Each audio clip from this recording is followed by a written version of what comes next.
আসসালামু আলাইকুম, hello everyone, সকলে কেমন আছেন? আশা করি ভালো আছেন। আকাশ পল্টিয়ান হ্যাসারির পক্ষ থেকে আপনাদের সবাইকে জানাই আন্তরিক শুভেচ্ছা ও অভিনন্দন। সকলে আমার সালাম নিবেন। আসসালামু আলাইকুম।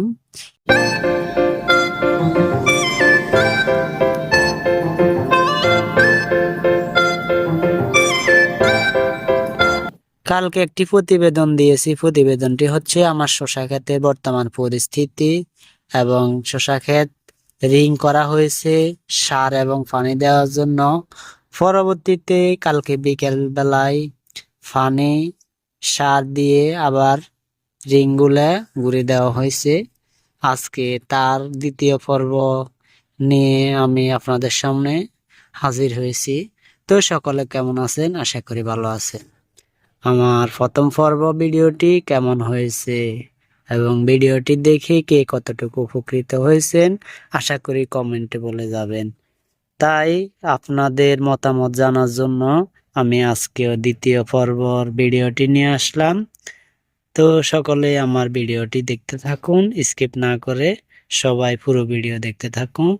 তো আজকের ভিডিওতে রয়েছে আমাদের কালকে যে রিং করা ছিল সেগুলোতে সার এবং পানি দিয়ে এগুলো ঘুরে দেওয়া হয়েছে, তা নিয়ে আজকের ভিডিও।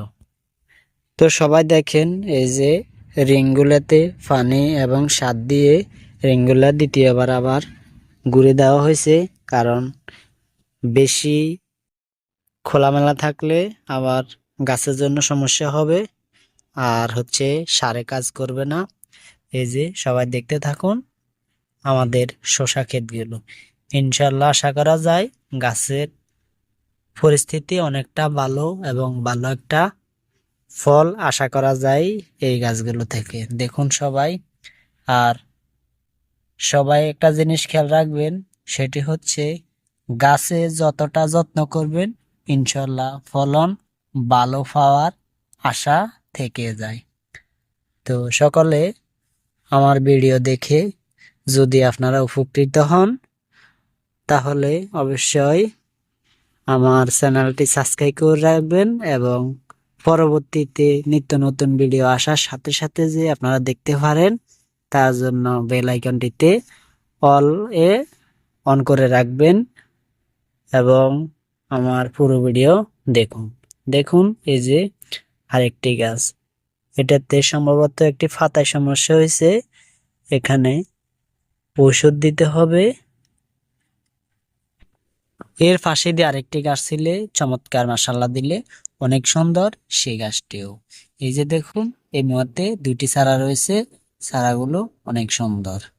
তাই আপনারা যারা কৃষি কাজ করেন এবং কৃষি নিয়ে কাজ করেন, আপনাদের থেকে আমরা অনেকগুলো শেখার রয়েছে। তেমনি আমার এই ভিডিও দেখে নতুন যারা চাষ করতে চায় তাদেরও অনেক কিছু শিখার বাকি রয়েছে।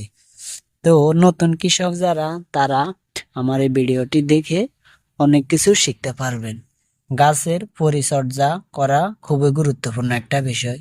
সকলে খেয়াল রাখবেন, একটি গাছকে ভালোভাবে আপনি পরিচর্যা করলে সেই গাছ থেকে ভালো একটা ফলাফল আশা করা যায়।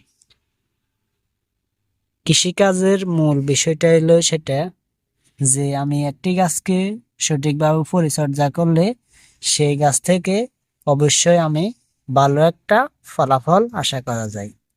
এটাই হচ্ছে আমার শসা ক্ষেতের পুরো জমিনটি। এই যে দেখতে থাকুন, অনেক বিশাল একটা জমি। আশা করা যায় একদিন বয়স থেকে 30-35 দিনের মাথায় যদি জমিন ভালো হয় এবং গাছের পরিস্থিতি ভালো হয়, 30 থেকে 35 দিনের মধ্যে ফলাফল আশা করা যায় এবং ফল পাওয়া যায় বলে আমি মনে করি। তো নতুন কৃষক ভাইরা দেখুন, আসলে আমার শসা ক্ষেতটি অনেক সুন্দর এবং শসা গাছগুলো অনেক সুন্দর। যারা আমার মতো এবং আমার থেকেও আরো নতুন কৃষক আছেন, তারা অবশ্যই আমার ভিডিওটি ফলো করবেন এবং আপনি আপনার মতো করে চাষ করে যাবেন, ইনশাল্লাহ কৃষি থেকে সফলতা পাওয়া যায়। আমাদের বাংলাদেশ হচ্ছে কৃষি প্রধান দেশ, তাই আমরা কৃষিকে বুকে নিয়ে জন্মেছি এবং কৃষিকে বুকে নিয়ে আমরা স্বাবলম্বী হব। এটাই হচ্ছে আমাদের মেন কাজ এবং আমাদের কৃষকের মূল সফলতার একটি চাবিকাঠি। তো সকলে যে যার জায়গা থেকে দেখতেছেন এবং যে যেখান থেকে দেখতেছেন অবশ্যই আমার চ্যানেলটি সাবস্ক্রাইব করে দিবেন এবং পাশে থাকা বেল আইকনটি অন করে দিবেন। তো সকলে ভালো থাকবেন, সুস্থ থাকবেন। আল্লাহ হাফেজ। আসসালামু আলাইকুম।